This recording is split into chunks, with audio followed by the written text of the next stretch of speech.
YouTube. So I'm back here again. Remember the Star Wars style fighter zooming around the bracken? Well, the bracken is now dead. This is last year's bracken. If I look around, I'll probably be able to find some new stuff coming up. Oh yeah, there's one.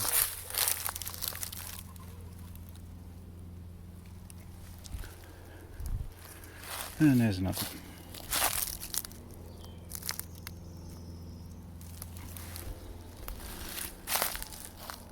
Let's put a hammock up. So I've been here before, so I kind of know the area, know the trees, and I've got my, well, we'll get onto the suspension, but the way you put the hammock up is with suspension. You'll either use tree straps or something very similar. I use rather a mixture of things. I use hammock straps and whoopee slings. We'll come on to that in a minute. So in order to demonstrate it, basically you just need two trees that won't bend under your weight. You'll get used to that after hanging a hammock a few times. It's unlikely that you'll snap one unless it's dead. Just look for leaves on the tree to see if it's dead.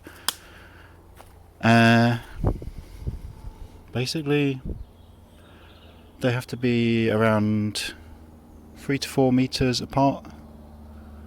They don't have to be upright, they can be diagonal.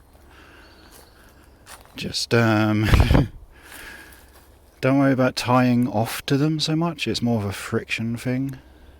Let me put some tree straps around and I'll show you what I mean. So the tree straps I'm using are a little bit on the thin side, but they are okay, they won't damage the tree.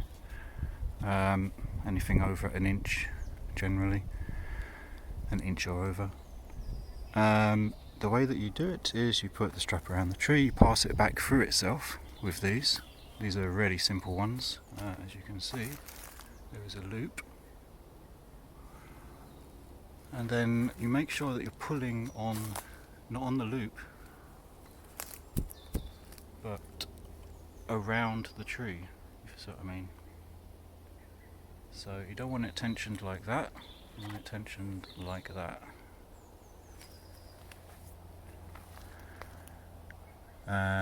Let's do the other one and we'll get to putting up a hammock. So, same again on this side. The tension won't be on the loop, it'll be around the tree. You need these at or just above head height. And next, let's have a look at the straps. So the straps come down, obviously. Don't want them going up, as he ties himself in knots. These straps have loops on the other end that you can, if you've got them close enough together, you can just attach your hammock to those. For greater flexibility, I use what's called a whoopee sling that I've tied on. These are permanently on. I can still use the other loops if I need to. The whoopee sling is an adjustable loop. So it might look thin, but it's quite strong. As you can see, it kind of comes back through itself, and this allows you to adjust the length of the loop. There's a lot of adjustment there. So I'm going to hook on with a hammock. I don't have a tripod to show you all of this, so you're just going to have to believe me. So today's hammock is a very cheap hammock from Terra Hiker. Never heard of them since. Costs about £15 to £20. It's quite compact, fits in your hand. Doesn't have what you would call camping hammock facilities or features, so no bug net, but good for daytime before the bugs come out sort of thing. good to have in your bike bag for those little stops here and there when you want to make yourself a cup of coffee on your bike adventures. I use it quite a bit. I've bought loads of hammocks since and keep coming back to this one because it's just really nice. But anyway, I'll get this put up and be right back with you. Okay, so the hammock is up. That just took 10 seconds. You do want to make sure that these are not like this. You want the tension to be on the strap, coming around the tree, not the strap going around the strap, if that makes any sense. So, at the one end we've got our continuous loop, that's this section here. This one's a little bit ragged, but it's still strong. And that hooks your hammock to your carabiner, in this case. There are other ways of doing this. And to the strap, to the tree. Let's go down the other end where it's a bit different. So, same continuous loop, same carabiner. Oh look, I got a whoopee sling. Whoopee sling tied off, as I said, and it's looking good at that end. So I'm just going to pull on the loose end of the whoopee sling. Nothing happens because I need both hands for this. But okay, so not having a tripod. Basically, I'm going to grab it here with one hand, pull on this with the other, and this will pull through the middle of that and shorten it. Okay, I've done that. The loose end is now longer.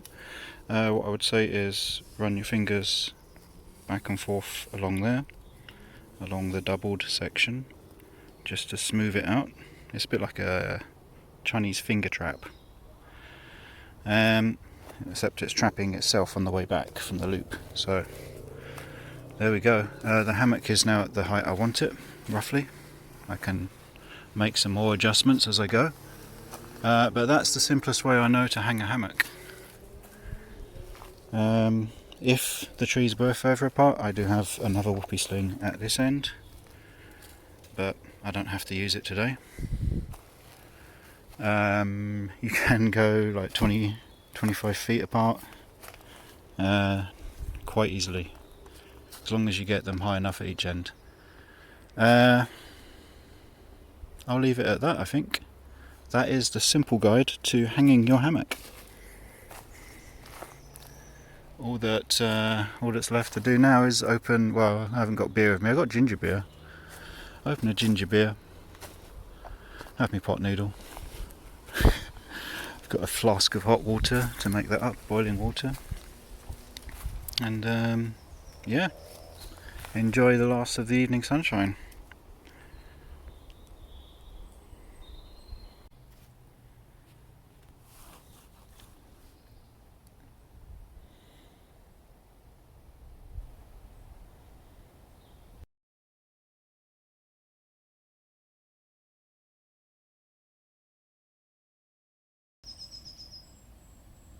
So Dave, this is for you. I know that you're a huge fan of meals that you just add boiling water to. So here's the boiling water, and here's the meal. Now it's a beef and tomato. It's not quite the same, in that there's probably no beef in this. But look at that! It's amazing. So cheap. So yeah, as easy as this. No alcohol stoves, nothing like that. Just pour it in, little top up, and there we go. That's bubbling a lot. Quite scary. Okay. Yeah, that's going to be lovely in a few minutes.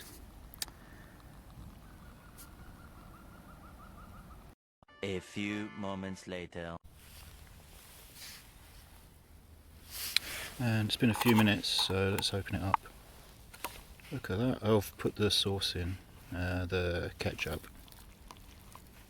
Peas. Looks lovely, doesn't it? There you go, Dave. You don't need to spend £6 per meal.